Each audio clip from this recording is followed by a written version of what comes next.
Itu apa? Dekat Deket. Tapi kalau misalnya suaranya keras kan malah jauh gitu kan. Nah itu kan suaranya deket banget, pelan banget. Jadi saya pikirannya aduh jangan-jangan itu ono Mbak Kundi di sekitar itu ya. deket gitu. Apalagi kalau seringnya itu kalau pas suasana lagi hujan-hujan gerimis ya Mas. Itu sering biasanya nggak harus kadang malam, nggak kadang habis isya atau habis maghrib. Kalau pas waktu kadang bisa muncul suara kayak gitu. Kalau tidur itu saya kayak kadang ketawa-ketawa sendiri, ketawa sendiri kayak digelitikin orang ini Mas. Terus kadang kayak ngelindur istilahnya melaku dewe gitu Mas. Tani. Nah, kan melaku dewe Mas. Oh, tapi kondisi saya katanya merem turun. Diikutin saya jalannya kemana, saya jalan menuju makam itu Mas. Selamat datang di channel Jelas. Saat ini Anda sedang menyaksikan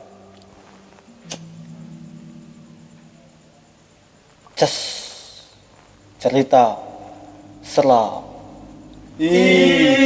Aduh.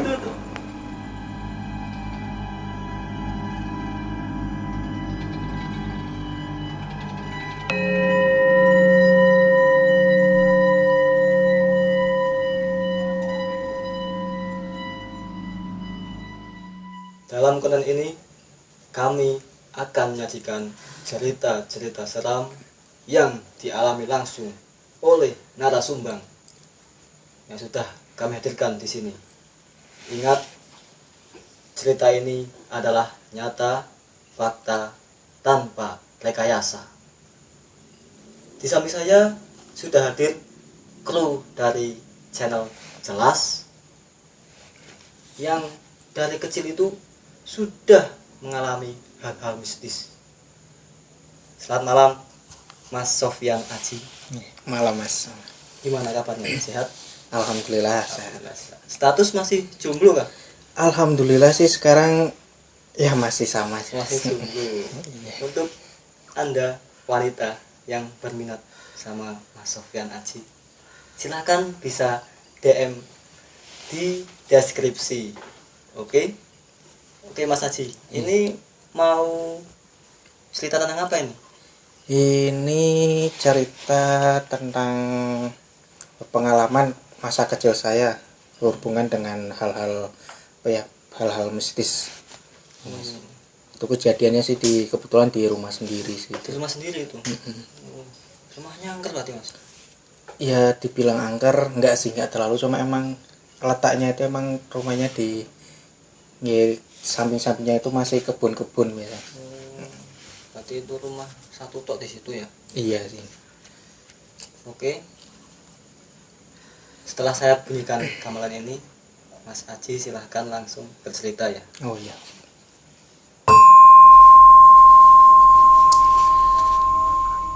Jadi gini Mas ya, saya cuma mau biar saya cerita.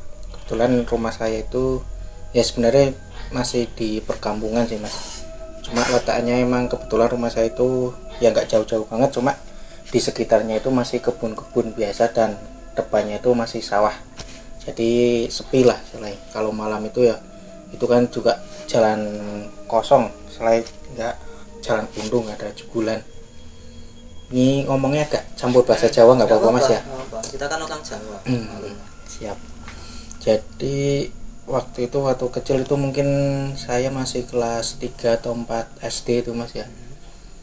Itu pengalaman pertama saya tentang hal-hal gaib istilah Mas.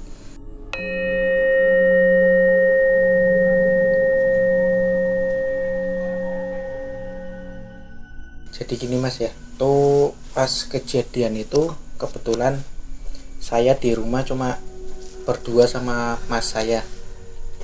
Jadi kebiasaan saya dari kecil itu kalau tidur itu biasanya di depan TV itu Mas, di ruang tamu itu biasanya kan sambil nonton TV tapi malah ketiduran.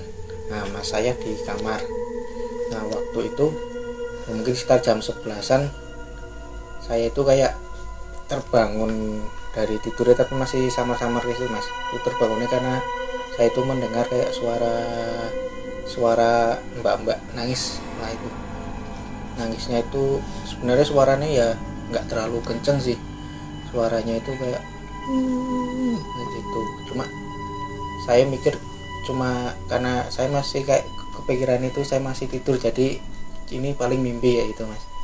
Tapi tak rasain kok nggak berhenti, nggak pindah hilang. Saya tengok ya emang masih sepi, cuma saya sama TV itu.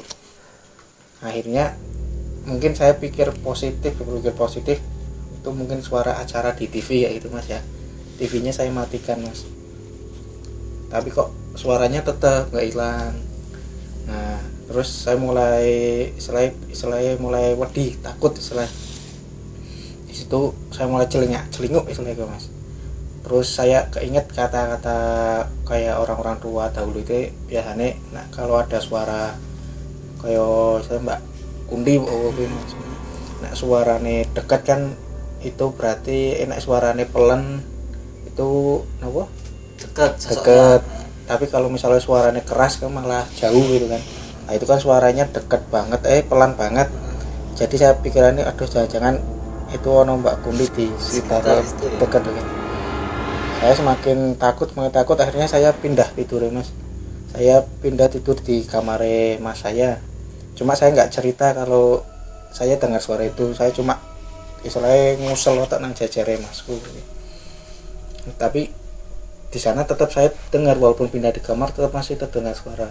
Jadi mau tidur lagi itu susah banget. Istilahnya gemblasah ya mas, pak turu angel. Akhirnya kakak saya terbangun sama saya ngelihat nganu takok nopo dek kok dengaren ngusel masuk kira. Tapi saya nggak mau cerita waktu itu, saya masih takut aja. Saya cuma diem aja, nggak apa-apa mas, pengen turu gini. Tapi mas saya tetap curiga lah, saya tetap maksudnya gemblasah terus. Akhirnya takok, saya bilang akhirnya aku dek mau mas, krungu suara mbak nangis ya sih. Masku bilang suaranya nang dia mas ora krungu kaki kok dek mau. Maksudnya temenan mas aku ora ngapusi. Nah, tetep lah bagaimana mas, ya wis ora apa-apa karo disuruh baca doa mas. Tapi tetap setelah saya baca doa tetap sampai itu berarti ya sampai mungkin sampai subuh itu saya masih dengar terus tuh mas, sampai subuh. Sampai benar-benar ya mungkin karena saking capeknya saya dengar kayak gitu, ya saya akhirnya ketiduran juga sih bangun pagi. Itu sampai pagi-pagi baru kakak saya tanya lagi semalam mau nopo ya saya cuma cerita, cuma dengar suara mbak nangis memang soalnya. Tapi ya kata kakakku nggak apa-apa sih, itu cuma selain tetangga biasa kan kita hidup di sana, apalagi rumahnya masih di samping kanan kiri itu rumah saya itu ada kayak hutan bambu ya mas, kebun bambu kayak warga, depannya sawah, jadi rumah emang sepi sih. Ya mungkin itu cuma kata itu makhluk itu di sana cuma pengen nampak kayak dia ada, jadi rasa wedi ya. Itu pengalaman pertama saya itu mas tentang hal-hal mistis kayak gitu. Itu sangat ya mungkin kalau diceritain sekarang mungkin bagi orang-orang sekarang mungkin nggak terlalu serem mas ya. Tapi karena itu mati kecil itu bagi saya serem banget sih mas itu mas. Habis itu masih ada lagi nggak suaranya? Apa malam itu tok? Itu setelah beberapa hari enggak sih mas itu, tapi setelah saya mungkin beranjak tinggal di rumah saya itu ya mungkin beberapa kali saya kadang sering dengar suara itu sih. Sampai sekarang? Sampai sekarang, cuma ya saya udah terbiasa ya. Jadi ya bukan, kadang ya masih merasa merinding, cuma ya biasa tok sih mas kadang. Apalagi kalau seringnya itu kalau pas suasana lagi hujan-hujan gerimis ya sih mas, itu sering biasanya nggak harus kadang malam, nggak kadang habis isya atau habis maghrib, kalau pas suara kadang bisa muncul suara kayak gitu.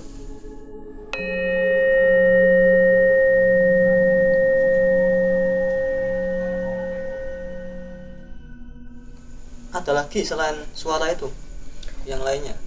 Kalau cerita lain itu mungkin ada sih mas, itu mungkin saya udah lupa itu kelas 6 atau udah SMP. Saya itu hobi mancing mas. Saya biasa diajak mancing sama bapak saya kayak gitu. Terus kan di sekitar rumah itu masih banyak sawah, terus ada namanya apa ya, buat irigasi kali-kali kecil wangan. Nah itu saya sering diajak mancing sama bapak saya itu di sana. Nah waktu itu saya saking senengi mancing itu, mancing sore-sore habis pulang bapak saya pulang kerja sore-sore itu mas, habis pulang saya diajak mancing sama bapak saya. Nah saking asiknya mancing, saya itu sama bapak saya istilahnya keenakan, kelupaan sampai lupa waktu sampai udah maghrib itu sih mas. Udah maghrib itu ya saya masih mancing sama bapak saya di tengah sawah terus ada kayak hutan bulung betul. Nah di situ saya diajak pulang itu tetap nggak mau sih mas, soalnya lagi enak mancing ya gitu. Akhirnya saya dipaksa tetap bapak saya ngerayu pulang. Setelah pulang yo biasa-biasa aja, cuma pas malamnya pas tidur saya itu sebenarnya saya juga nggak ngerasain itu sih mas ya. Saya diceritain sama bapak sama keluarga saya yang ada di rumah, itu diceritain itu kalau tidur itu saya kayak kadang ketawa sendiri, kayak digelitikin orang ini mas. Terus kadang kayak ngelindur istilahnya melaku dewe gitu mas, tangi. Nah gue kan melaku dewe mas. Tapi kondisi saya katanya merem gitu. Nah setiap pagi ini saya ditanyain sama bapak saya sama kakak saya, terus ditanyain gue menghina ngopo kok turu kok karo guyu-guyu dewe, ada melaku dewe. Padahal saya nggak merasakan itu semua mas. Saya bingung, saya nggak percaya kalau saya nggak guyu-guyu dewe, karena mungkin masuk turu karo guyu. Tapi itu berlangsung tiap hari mas. Setelah saya mancing itu tiap hari kayak gitu. Nah setelah kayak gitu kan mungkin orang tua saya khawatir, tanya sama selain Pak Yai atau orang pinter di sekitar kampung saya. Nah setelah ditanyain katanya itu saya itu diikutin kayak bangsa setan ya, anak-anak yang tadinya itu yang di sungai itu sih mas. Nah itu ngikut saya ke rumah, jadi kalau tidur itu saya ya digangguin itu. Sampai paling parah itu di sekitaran rumah saya itu kan ada kayak makam keluarga mas. Itu makamnya cuma ada 2 atau 3 makam sih mas. Itu jaraknya berapa meter itu kira-kira? Itu dari rumah itu paling kisaran 100 atau 200 meter mas, deket banget. Deket ya? Soalnya kan masih kebun-kebun itu tanah pribadi. Nah waktu pas kejadian itu saya itu tanpa sadar mas ya, saya jalan sendiri keluar rumah, dan anehnya lagi itu rumah itu padahal kondisi pintu terkunci mas.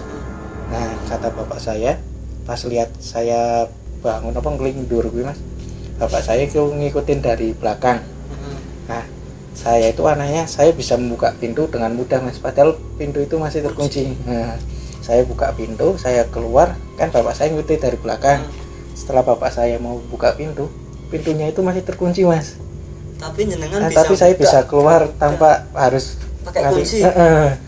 Tapi kan bapak saya bingung. Akhirnya bapak saya diikutin saya jalannya kemana, saya jalan menuju makam itu mas. Nah akhirnya sampai makam di situ saya katanya disadarin digugah karo bapak saya, dan katanya saya juga sadar. Akhirnya diajak pulang lagi, tapi sampai pagi pun saya nggak sadar kalau saya jalan sampai di makam itu mas. Itu mungkin kejadian kayak gitu tuh hampir tiap hari, mungkin sekitar 1 bulanan lebih mas. 1 bulan gitu terus kayak gitu. Akhirnya minta sesuatu doa sama Pak Yai. Setiap malam itu sebelum tidur ya saya disuruh orang tua saya itu bacain doa-doa ayat dari Al-Quran. Terus tubuh saya itu dibaluri dienggoni cengkeh itu mas ya, cengkeh saya turut tiap hari itu. Ya alhamdulillah akhirnya sembuh sih. Nggak gitu lagi. Awalnya sih katanya kenapa pas ditanyain Pak Yai ini itu tuyulnya itu mau pindah, tapi harus ngasih sesuatu kayak gitu, kayak sesajen. Kayak sesajen gitu. Cuma bapak saya nggak mau kalau ngasih kayak gitu. Akhirnya Pak Yai ngasih saran lain, ya tiap tidur harus melalui baca saya. Sambil saya tidur bapak saya tetap terjaga sambil baca ayat Al-Quran kayak gitu. Ya alhamdulillah nggak ya mungkin nggak begitu lama sih mas, itu mungkin yo itu pengalaman yang sangat menarik. Dan sebenarnya saya masih penasaran juga sih, karena waktu itu saya itu nggak sadar loh, saya kalau saya jalan-jalan sampai tidur jalan itu sampai sekarang itu sebenarnya apa iya saya jalan sampai bisa buka pintu yang dikunci itu mas. Ya, itu mungkin satu hal yang menarik tapi ya juga ngeri juga sih mas. Berarti pengalaman masa kecil Mas Aji ini serem sekali ya mas? Ya lumayan sih mas bilang itu. Apakah itu kejadian di rumah itu masih berlanjut sampai sekarang mas? Masih mas, masih. Itu yang suara nangis itu juga masih mas. Itu kadang kayak saya kadang-kadang sampai jengkel gitu mas, karena mau tidur itu malah mau tidur tapi suara denger bongo itu saya sempat marah, malah pintu rumah saya buka semua jendelanya, saya bilang kita sama-sama hidup di sini dari dulu kecil kan itu mas. Aku udah tahu kamu kesini, cuma aja ganggu nyumping istirahat tuh mas. Cuma bahasanya bahasa Jawa kasar lah mas, sampai jengkel-jengkel krungu mas. Tapi yo akhirnya diem juga sih mas. Terus untuk kejadian lain itu kebetulan tuh kadang kan temen itu suka main ke rumah saya mas. Ada beberapa temen itu kadang nginep, dan pas nginep itu dia itu kayak ya nggak diganggu sih, cuma ya sama mendengar suara-suara kayak suara langkah kayak gitu. Cuma teman saya itu ceritanya itu nggak pas kejadiannya, jadi ceritanya itu setelah beberapa hari kayak gitu.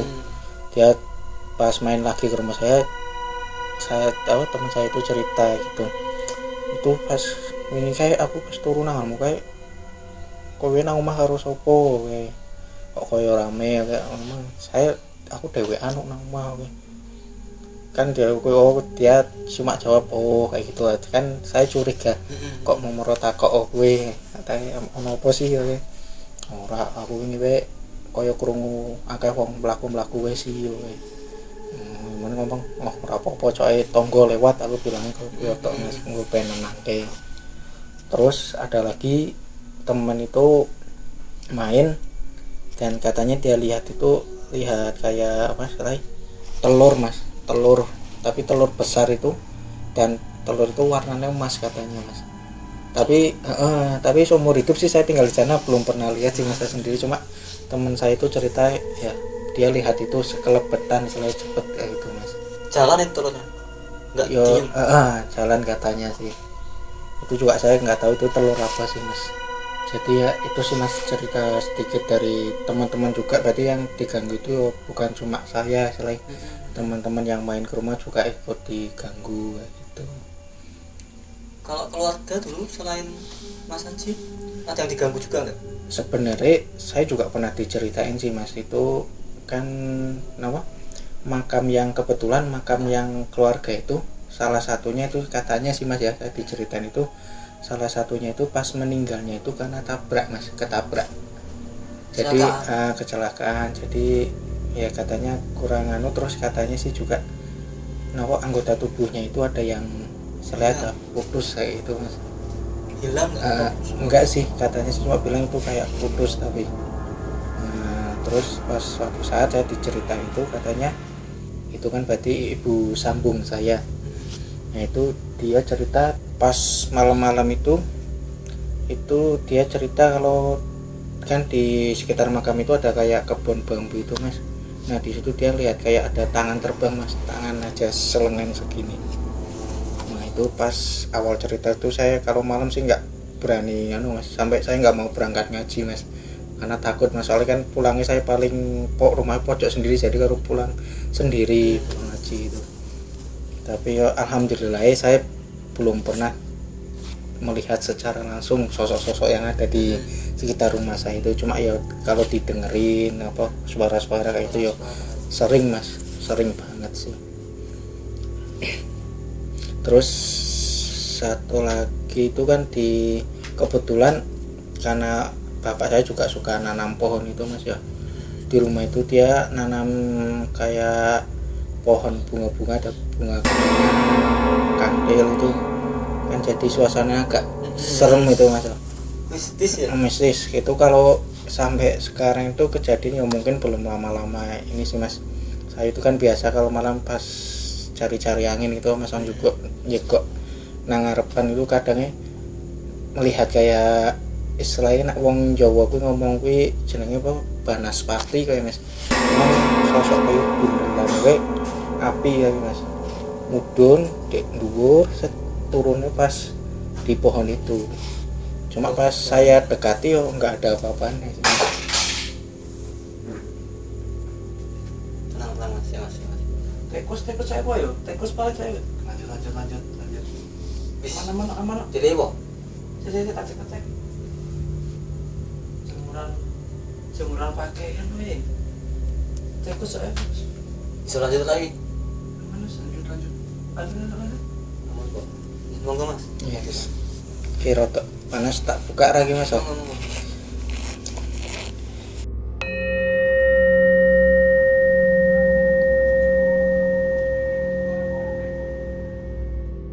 Titik jatuhnya itu seringnya tuh nggak sering, pasti jatuhnya tuh di bunga kandel itu mas. Nah itu pas pertama ngeliat sih saya agak bingung itu sebenarnya apa itu. Terus saya tanya-tanya lah sama bapak itu, katanya itu ya namanya apa ya, kayak benda-benda sakral, benda-benda apa sakral kok namanya itu. Wong Jawa wong Jawa cebute apa gaman kok mas. Nah, itu ya kayak semacam kayak keris, kayak isinya kayak batu-batuan itu mas. Itu yang biasanya sih dipercayai kayak bisa nggo istilahnya cekelan apa wong ngono kae. Itu seperti itu kayak gitu. Cuma sih kalau pas saya kalau pas ada kayak gitu, kadang saya kan penasaran mas, saya ikuti itu. Nah di bunganya itu saya nggak nemu apa-apa mas, nggak ada bekas kayak kebakaran tuh, ada api mas ya. Kayak bunganya nggak ada yang kebakar, nggak ada bau-bau kebakaran, sangit kayak nggak ada mas. Hilang di sana. Saya kurek-kurek tanah itu nggak ada, nggak nemu apa-apa. Saya juga masih bingung sampai saat ini sih. Itu masih sering jadi masih itu. Kalau itu saya masih sering, yang paling sering itu sampai sekarang itu ya sekelebatan api itu sama yang suara nangis itu. Kira-kira ada lagi nggak mas? Itu paling ya itu aja sih mas, paling ya sekarang paling ya itu paling suara-suara itu otak sih mas, masih sama. Cuma ya sekarang rasanya udah biasa-biasa aja. Ya tetap kadang merinding, cuma ya wes biasa lah mas, kebiasaan krungu gini ya. Udah puluhan tahun soalnya ya. Udah bukan puluhan sih, saya kan belum tua-tua banget mas. Saya masih 20-an ya. Iya. Nah iya kan puluhan tahun itu. Iya.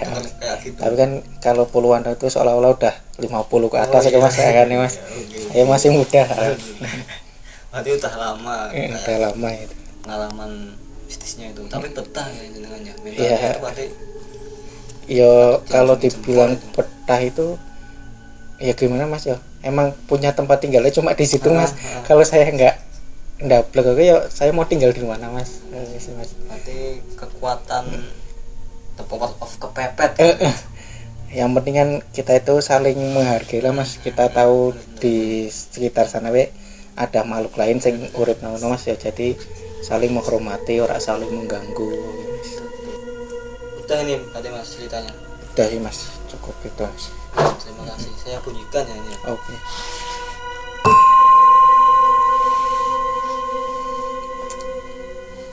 Dari kru ada yang mau bertanya nggak? Tanya. Gini mas, ini jujur ya mas ya. Ini jujur mas ya. Iya. Dari tadi pas Mas Sofyan cerita, itu nggak tahu kenapa hawanya itu langsung anjir beda mas. Iya, dingin, merinding, kerasa nggak mas? Aku nggak tahu apa. Kayak ada yang niup, tapi ya nggak tahu itu cuma perasaan apa gimana, nggak tahu mas. Batu santok berarti pas cerita. Iya mas, pas lagi cerita. Yo. Ini real ya, sumpah. Ya Nggak ada gimmick. dianggap berpikir positif ya mas, mungkin kan karena itu Iya, dekat. baru kerasain aja.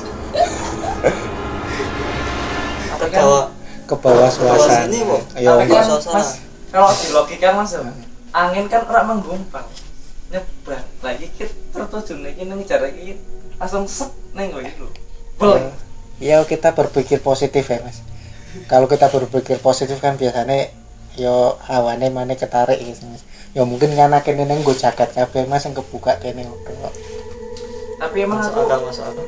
di belakang aku nggak ngerasain angin terus terang. Oh, yo mungkin ini juga udah jam 12 lah. Udah jam 12. Jam 12. Oh, iya. Jual 12 lebih lah. Ya mungkin yo gimana lagi yo. Ya kita wis lah kamarnya dianggap juga lah. Kalau menurut saya ini resiko kita syuting apa namanya Malam Horor. malam dan bikin konten bisnis itu kayak gitu resikonya pasti secara tidak langsung akan Kayak apa namanya menarik lah. Terus pas yang diceritain pas tadi lihat telur mas. telur emas itu sebenarnya saya tak nganu sedikit pas itu malam-malam berdua kayak pas lampu ngarep moro-moro mati kok Lek. Pernah sih. Mati. Jadi kan lampu ning omahe Mas Sofian itu kan cuma ada 3 Lek yo. 3 di kamar, 1 di ruang tengah 1 mbatur lah yo. Terus depan 1. Alhamdulillah lah pas saya main ke situ. Depan itu moro-moro lampunya mati.